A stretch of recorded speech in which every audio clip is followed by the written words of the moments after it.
ब्रह्मचारी गुरुकुले वसन्तान्तो गुरोर्हितम् आचरन् दासवन्नीचो गुरौ सुदृढसंहृदः। ओम नमो भगवते वासुदेवाय।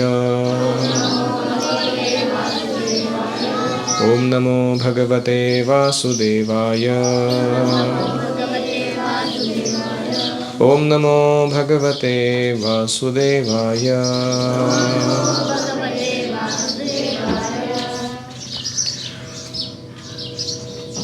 तो हम पढ़ रहे हैं श्रीमद् भगवद गीता, दूसरा अध्याय, श्लोक संख्या 50, 250। बुद्धियुक्तो जहातीह उभे सुकृत दुष्कृते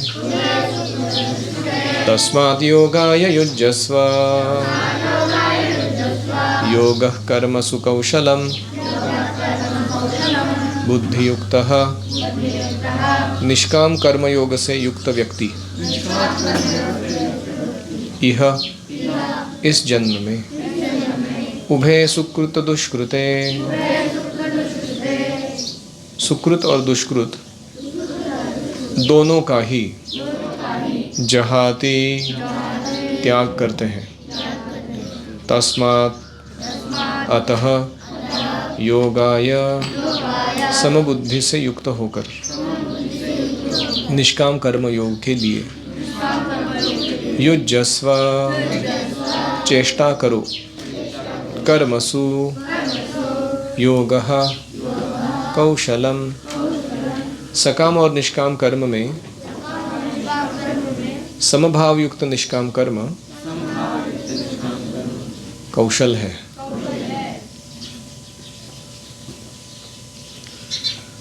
अनुवाद। बुद्धि योग से युक्त व्यक्ति इस जन्म में ही सुकृत और दुष्कृत दोनों का परित्याग करते हैं। अतः तुम निष्काम कर्म योग के लिए चेष्टा करो। समभाव के साथ बुद्धि योग के आश्रय में कर्म करना ही कर्म योग का कौशल है। हरि ओम सहनाववतु सहनौ भुनक्तु सह वीर्यं करवावहै तेजस्विनावधीतमस्तु मा विद्विषावहै। ओम शांति शांति शांतिः। ओम अज्ञानतिमिरान्धस्य ज्ञानाञ्जनशलाकया चक्षुरुन्मीलितं येन तस्मै श्रीगुरवे नमः। जय श्री कृष्ण चैतन्य प्रभो नित्यानंद श्री अद्वैत गदाधर श्रीवासादि गौर भक्त वृंद। हरे कृष्णा कृष्णा कृष्णा हरे हरे, हरे राम राम राम हरे हरे। हरे कृष्ण। तो कल हमने देखा था दूरेण ही अवरम कर्म, जो इन्फीरियर क्वालिटी का कार्य है, यानी सेंस ग्रेटिफिकेशन, इंद्रिय तृप्ति के लिए किया जाने वाला कर्म कांड, भौतिक लाभ की प्राप्ति के लिए किया जाने वाला, या फिर पापमय कृत्य, और इनको अवरम कर्म, सकाम भावना से प्रेरित कोई भी कार्य, उसको क्या कहा गया है? Inferior quality work. बुद्धि योगात दूरेण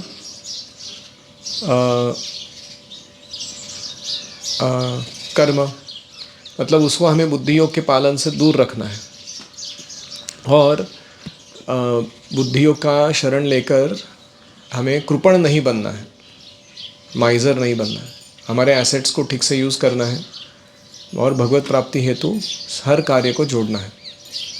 ऐसा न करने वाले व्यक्ति को कहा गया, क्या कहा गया है? कृपण, miser. Vasu, please have pity on yourself. तो इस संबंध में कथा आती है कि एक बार महाराज जनक के दरबार में बहुत सारे महर्षि ब्रह्मर्षियों का आगमन हुआ और महाराज जनक ने सैकड़ों दुधारू गायों को सुंदर सुंदर बछड़ों सहित वहाँ पर मंगवाया। उन सबको चांदी से मढ़ा हुआ था। उनके सुंदर सींग और खुर जो है चांदी से मढ़े थे। उन्हें सोने के अलंकारों से सुसज्जित करके और बहुत कीमती वस्त्र उनके पीठ पर शोभा दे रहे थे। तो ऐसे गायों को सामने रख के जनक महाराज ने कहा सारे ऋषियों को विनम्रतापूर्वक, मैं प्रार्थना करता हूँ कि आप लोगों में से जो भी कोई ब्रह्मवेत्ता है वो इन गायों को दान के रूप में ग्रहण करें। तो सभासदों के बीच में आपस में कानाफूसी होने लगी कि अरे, खुद को इस ब्रह्मवेत्ता बोलकर बताकर गायों को ले जाने के लिए कैसे खड़ा हो जाए कोई। तो कोई खड़ा नहीं हुआ।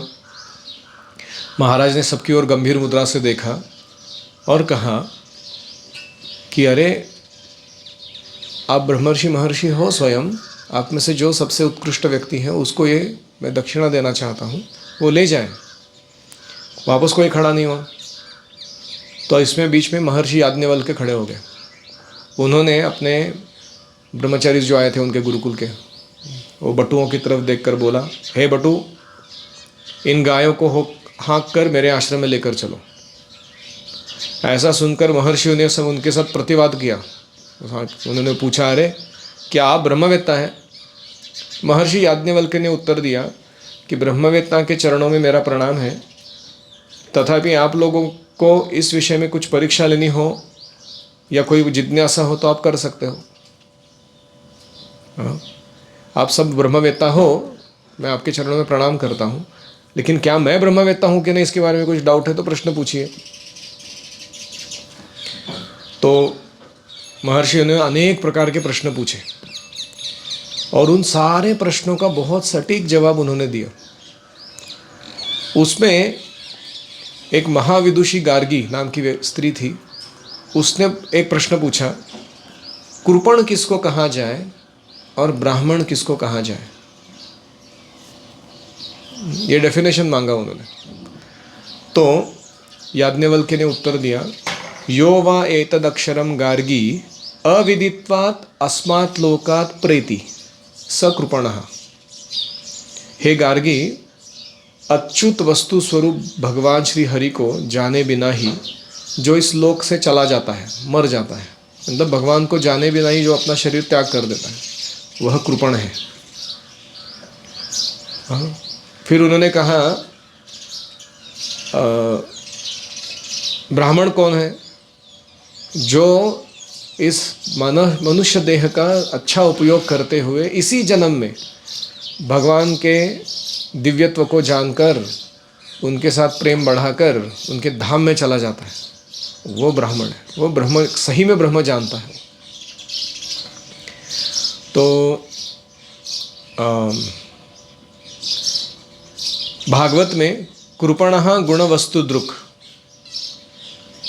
एक डेफिनेशन दिया है। कृपण वो व्यक्ति है जो 3 गुणों से बने हुए पदार्थ को वास्तव मानता है, यथार्थ मानता है या परमार्थ वस्तु मानता है, उसको कृपण कहा गया है।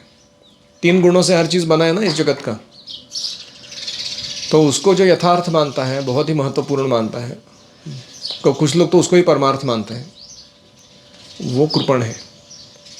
साथ ही में कृपणः अजितेंद्रियः, जिसने अपने इंद्रियों पर विजय प्राप्त नहीं किया है, वो व्यक्ति कृपण है। तो ऐसे अलग अलग व्याख्याएं शास्त्रों में दी है। जो क्लास में बैठता है और क्लास नहीं सुनता है, वो कौन है?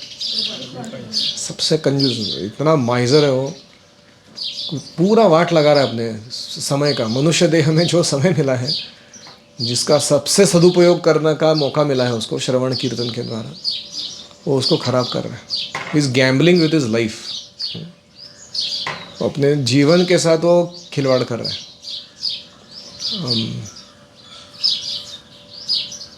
गैम्बलिंग, जुआ खेल रहा है, अपने कीमती समय के साथ जुआ खेल रहा है, रिस्किंग एवरीथिंग। तो ये सब हमने देखा था कृपण का अर्थ। तो अभी ये सुनाने के बाद भगवान कहते हैं कि इस प्रकार से तुम्हें प्रेरित होना चाहिए निष्काम कर्मयोग करने के लिए, और सुकृत दुष्कृत इसमें फंसना नहीं चाहिए। ये पाप है, ये पुण्य है, क्योंकि अगर तुम निष्काम कर्मयोगी हो तो तुम्हें अपने आप तुम्हारे कर्तव्य को पालन करते समय अगर कोई ऊंच नीच हो जाती है तो उसका प्रतिफल नहीं आएगा। किसके लिए नहीं आएगा? निष्काम कर्मयोगी के लिए नहीं आएगा। जैसे अर्जुन को भी युद्ध करना है, हो सकता है कि युद्ध में कभी ऐसे भी लोग मारे जाएं जो अधर्म की बाजू से तो लड़ रहे थे लेकिन वो बेबस होकर लड़ रहे थे, उनको खुद से इच्छा नहीं थी वहाँ लड़ने की, लेकिन क्या करें, वो किसी कारण उस साइड में आ गए और मारे गए। तो अर्जुन को पाप लगेगा? नहीं लगेगा। वही कह रहे हो, उभय सुकृत दुष्कृत। और इसीलिए तस्मात् योगाय युज्यस्व। तो सकाम और निष्काम दो प्रकार के कार्य हम कर सकते हैं। उसमें से जो निष्काम प्रकार का कार्य है उसको योग कहा गया है, उसमें तुम्हें लग जाना चाहिए।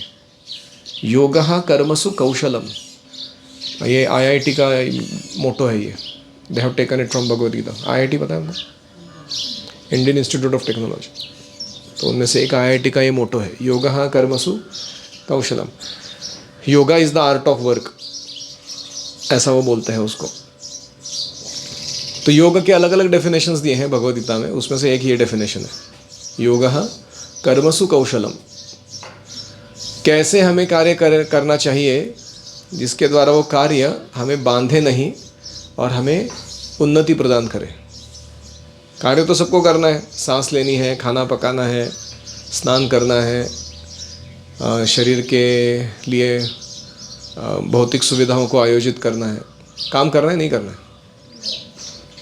लेकिन किस तरीके से करें जिससे हम बंधे नहीं कर्म बंधन में, जिससे हम भगवान के धाम की ओर आगे बढ़ें, वो कौशल है।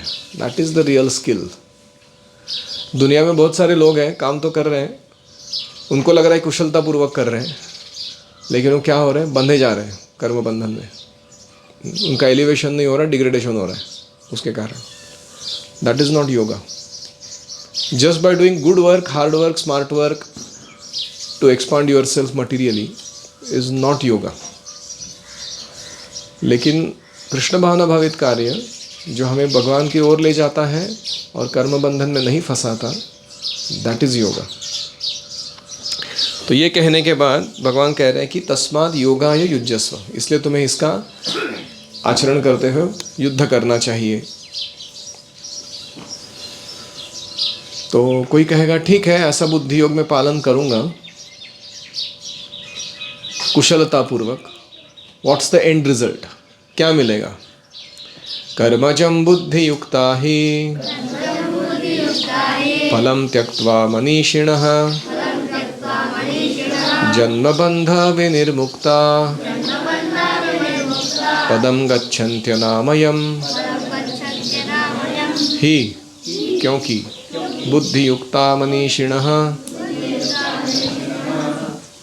बुद्धि योग युक्त विचारशील मनुष्य, मनीषिण, कर्मजम फलम, कर्म से उत्पन्न फल को त्यक्त्वा, त्याग कर, जन्म बंध विनिर्मुक्ता,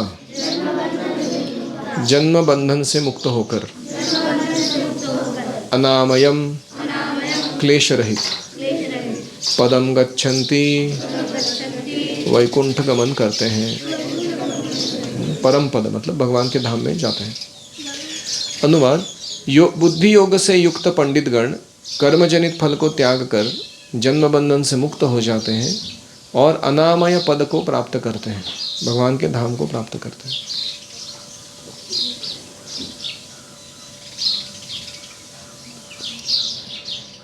फल का त्याग करने से व्यक्ति कर्म और जन्म के बंधन से मुक्त होता है। ये कॉन्सेप्ट समझ में आ रहा है? मैंने कुछ अच्छा काम किया, उसका कुछ फल आया और उस फल को भी मैंने भगवान के सेवा में प्रदान कर दिया। इससे क्या होता है? मुझे जो कर्म किया उसका बंधन नहीं लगता और मेरे इस जन्म के एंड में मेरा जन्म बंधन खत्म हो जाता है, मैं भगवान के धाम चला जाता हूँ। ये पॉइंट समझ में आ रहा है? हमारे ऑर्डिनरी केस में हम उदाहरण लेते हैं कि कभी कोई इंडियन स्पाई जो है वो बाहर के दूसरे देश में रह के इंडिया के लिए गुप्त हेर का काम करता है, हेरगिरी, स्पाइंग। तो उसके जो स्पाइंग का काम है, जेम्स बॉन्ड, 007, उसके काम के अंदर कभी कभी ऐसा होता है कि वो कुछ लोगों को मार डालता है या कहीं से नियम तोड़ के भाग जाता है, या फिर अलग अलग रिसोर्सेज को यूज़ करता है या तोड़फोड़ भी करता है उनकी। लेकिन जब तक वो अपने गवर्नमेंट के आदेश के अनुसार काम कर रहे हैं, उसको कोई मुआवजा देना नहीं पड़ता उसका। जो भी हो रहा है उसका कोई क्या कहते हैं, फाइन नहीं भरना पड़ता है कि नहीं। लेकिन अगर वो कहे कि नहीं नहीं मेरे को कोई आदेश तो है नहीं, लेकिन ऐसे ही थोड़ी 2-4 चीज़ तोड़फोड़ करके देख लेता हूँ, 2-4 लोगों को शूट कर देता हूँ, तो क्या होगा? फंस जाएगा वो, कोर्ट मार्शल होगा, उसका जीवन पूरा कैद खाने में जाएगा। तो ऐसा ही हम रह तो रहे हैं आध्यात्मिक, हम आध्यात्मिक जगत के रहीवासी, लेकिन हम रह रहे हैं भौतिक जगत में और हम भगवान की ओर से काम कर रहे हैं। Not necessarily spying type of work, but we are acting on behalf of Krishna. तो ऐसा कार्य करते समय जितना हम भगवान के नियमों को पालन करके जिएंगे अपने जीवन को, उतना हमें कर्म बंधन नहीं लगेगा।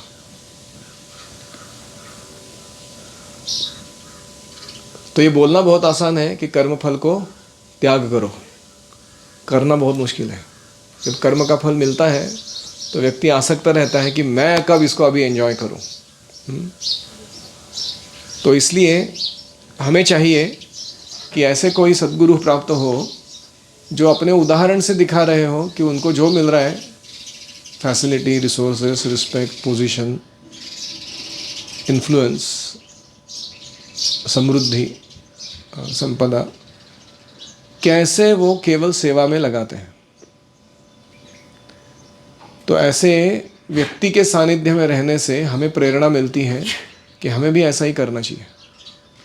हम क्यों कृपण बन के उनका भोग करना चाहें अपने लिए? Why not run the father's business fully rather than taking some small salary like a worker from the father for the work that I do. तो ये भावना है, वो उदात्त भावना है। तो भगवान यही कह रहे हैं कि जन्म बंध विनिर्मुक्ता पदम गच्छति अनामयम। ऐसा करने से तुम जन्म बंधन से मुक्त होगे और भगवान के धाम चले जाओगे। कोई कहेगा लेकिन वेदों में तो इतना सारा दिया हुआ है, ये करो वो करो, ये करो वो करो। ये जंजाल में से बुद्धि को बाहर निकाले कैसे? जैसे अगर आपके पास कोई मैनुअल दिया गया है, वो मैनुअल इतना लंबा चौड़ा है और उसमें वो मैनुअल में सारे इच्छाओं को कैसे पूर्ण किया जाए उसका विस्तृत मार्गदर्शन है, तो आप कंफ्यूज हो जाओगे कि नहीं हो जाओगे? आपको लगे बाप रे इतने ऑप्शंस है, इतना चॉइस है, इतने सारे अनुभव, इंद्रिय तृप्ति या मनोरंजन प्राप्त कर सकते हैं। Sometimes variety is mother of not enjoyment, confusion. Variety is mother of confusion.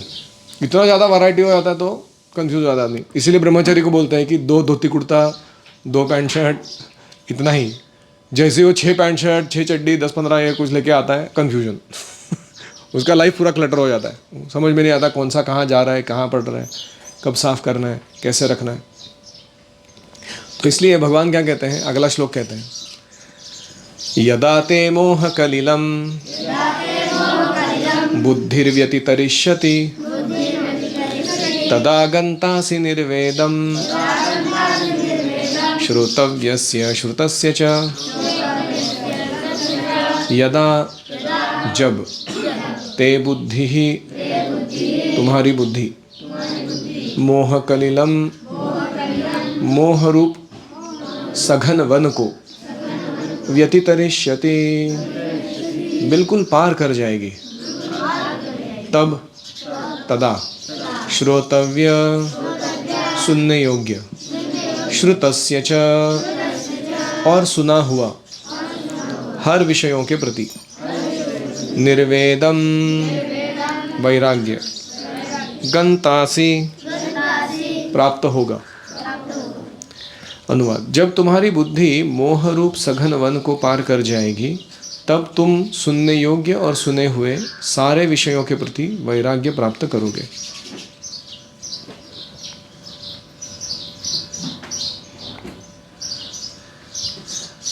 तो इसमें एक शब्द महत्वपूर्ण है, निर्वेद। निर्वेद का अर्थ होता है संसार से अनासक्त होना। तो भगवान कह रहे हैं कि शास्त्रों का ज्ञान प्राप्त करने के बाद अगर तुम बुद्धि योग पालन नहीं करते हो तो तुम्हारी बुद्धि जो है वो एक मोह कलिल में फंस जाएगी। मोह कलिल क्या है? कलिल मतलब सघन one, thick bushes, thick forest.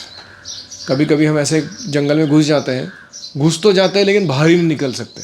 आपने देखा है? क्योंकि उसके मार्ग इधर से उधर, उधर से उधर, कोई भी मार्ग ले लो, कहाँ जा रहा है, कहाँ से। कभी कभी व्यक्ति वैसे ही घूम रहे हो उस जंगल के अंदर, वो बाहर ही नहीं निकल पा रहा। तो इसको कहते हैं कलिल। कलिल मतलब सघन वन। तो मोह कलिल मतलब क्या है कि बुद्धियों का आचरण न करने वाला व्यक्ति बुद्धि के दुरुपयोग के कारण ऐसे जंजाल में फंस जाता है तर्कों के कि वो उससे बाहर ही नहीं निकल सकता। करना क्या है जीवन के साथ वो ही उसको पता नहीं चलता। बुद्धिमान है वो, ऐसा नहीं कि उसको अकल नहीं है, लेकिन प्रॉब्लम ये हो गया है कि उसको एक स्ट्रेट सिंपल डायरेक्शन मिला नहीं है लाइफ का। जैसे तपन मिश्रा नाम का एक व्यक्ति थे, वो बहुत ही ब्राह्मण थे, बहुत जानते थे शास्त्रों को। शास्त्र पढ़ने के बाद फुल्ली कंफ्यूज थे उनको समझ में ही नहीं आ रहा था करना क्या लाइफ के साथ। तो चैतन्य महाप्रभु जब गया और उनका भेंट हुआ उनके साथ, तो तपन मिश्रा ने पहला प्रश्न पूछा उनको कि what exactly is Sadhana and what is exactly साध्य। गोल क्या है और वो उद्दिष्ट को प्राप्त करने का मार्ग क्या है, एग्जैक्टली बताइए मुझे। तो महाप्रभु ने उनको समझाया कि कृष्ण भक्ति, कृष्ण प्रेम प्राप्त करना ये गोल है जीवन का, और उसको प्राप्त करने का सरलतम मार्ग है हरिनाम संकीर्तन। और वो जो फेमस श्लोक है, हरेर नाम हरेर नाम हरेर नाम एव केवलम, वो श्लोक चैतन्य महाप्रभु कोट करते हैं उसको, कलौ नास्ति एव नास्ति एव नास्ति एव गतिर्न। तो एकदम सिंपल बना के दे देते हैं उसको। आप जाके कितने सारे वेदों के प्रकांड पंडित हैं, उनको जाकर पूछिए what is the ultimate goal. जैसे प्रभुपाद जी, वो सरस्वती थी ना, वो मालती माता जी की बेटी, और प्रभुपाद जी से मिलने के लिए कोई वैदिक पंडित आए थे, बहुत संस्कृत वगैरह जानते थे। तो प्रभुपाद जी ने पूछा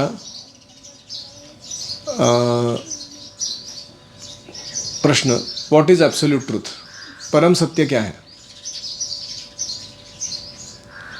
तो वो लोग एकदम गंभीर हो गए, बोले परम सत्य, ये तो बहुत गंभीर विषय है, उसके बारे में वर्णन करना, बातचीत करना हमारे जैसे लोगों का संभव नहीं।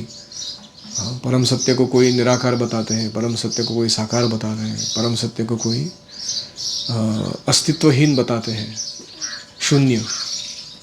परम सत्य को कोई वेदों के द्वारा वर्णन नहीं किया जा सकता, ऐसे बोलते हैं। परम सत्य को कोई वेदों में ही प्राप्त किया जा सकता है, ऐसे लोग बोलते हैं।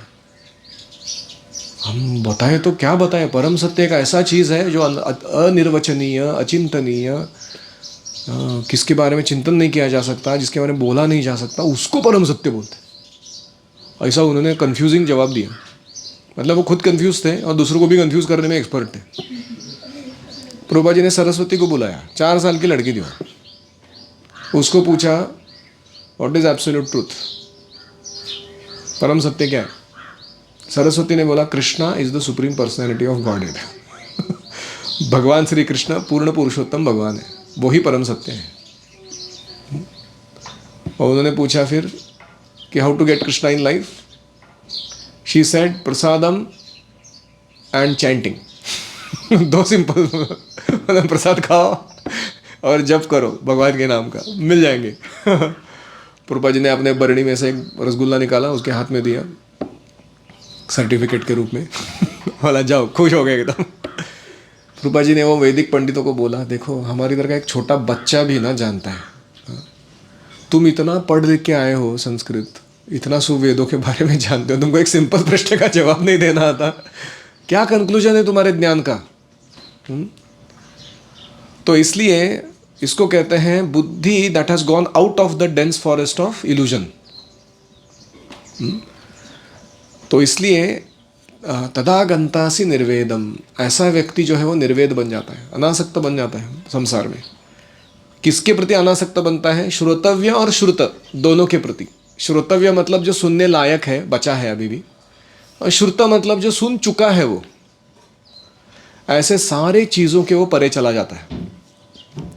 जैसे अभी का मॉडर्न टाइम्स में, सोशल मीडिया में सबको एडिक्शन है इंफॉर्मेशन ओवरलोड। न्यूज़ जो लोग बार बार न्यूज़ देखते रहते हैं ना, वो एक समय आता है कि वो पागल हो जाते हो। सीरिया में ये हो रहा है, पैलेस्टाइन में वो हो रहा है, इजराइल में ये हो रहा है, यूक्रेन में ये हो रहा है, भारत में ये हो रहा है, ये बीजेपी ऐसा कर रहा है, कांग्रेस ऐसा कर रहा है, ये हो रहा है, हिंदू ऐसे है, मुस्लिम ऐसे है। तो वो करते करते करते करते ही गॉट मोह कलिलम, फुल इल्यूजन। उसको समझ में नहीं आ रहा है दिन में उठने के बाद करना क्या लाइफ में exactly. So we have to be very careful. WhatsApp university बोलते हैं उसको लोग। व्हाट्सएप यूनिवर्सिटी से ज्ञान प्राप्त करने जाओगे तो क्या होगा? मोह कलिलम, fully bewildered and illusioned one will become. So it is very important to keep news also in a limited quantity in life. नहीं तो क्या होता है, कंटिन्यूअसली वो व्यक्ति उसमें फंसा रहता है, कंक्लूजन कुछ नहीं है उसके पास, करना क्या है उसका, but he is just getting information overload. अपना दिमाग बहुत त्रस्त कर रहा हो ये सब काम करके। तो जो व्यक्ति कृष्ण भावना भावित बन जाता है वो सब श्रोतव्य और श्रुत उनके परे चला जाता है। उसको कोई इंटरेस्ट नहीं रहता है सब खिटखिट पढ़ने सुनाने में। लोगों को लगता है कि दिन का शुरुआत से लेकर अंत तक क्या करना है, जो आया है मैसेज उनको सब मैसेज उसको पढ़ना है और उसमें से जितने भी हो सके उनको फॉरवर्ड मारना है ताकि दूसरे लोग भी अपना टाइम पास करते रहे, है कि नहीं?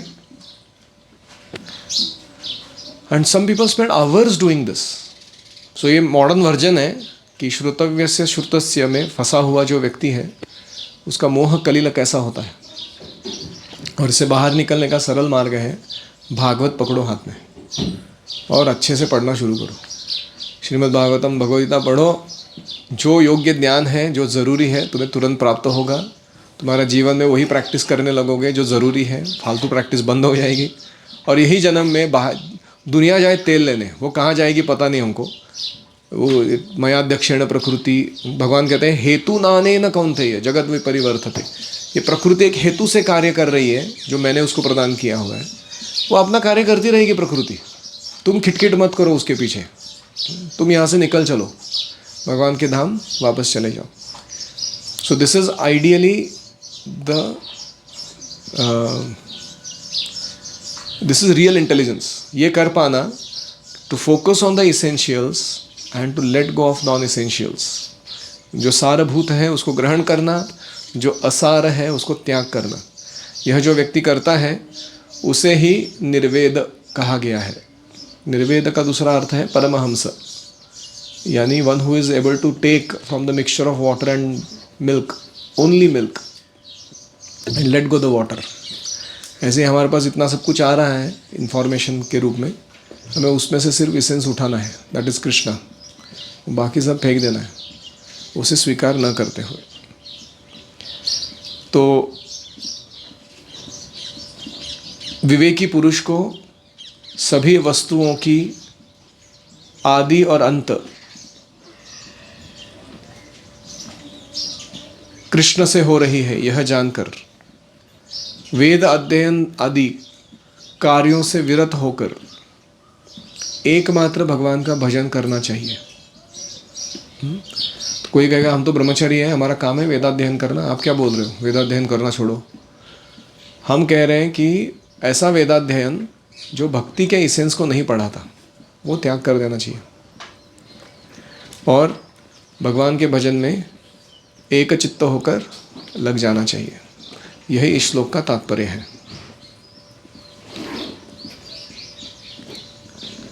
किसी का कोई प्रश्न है?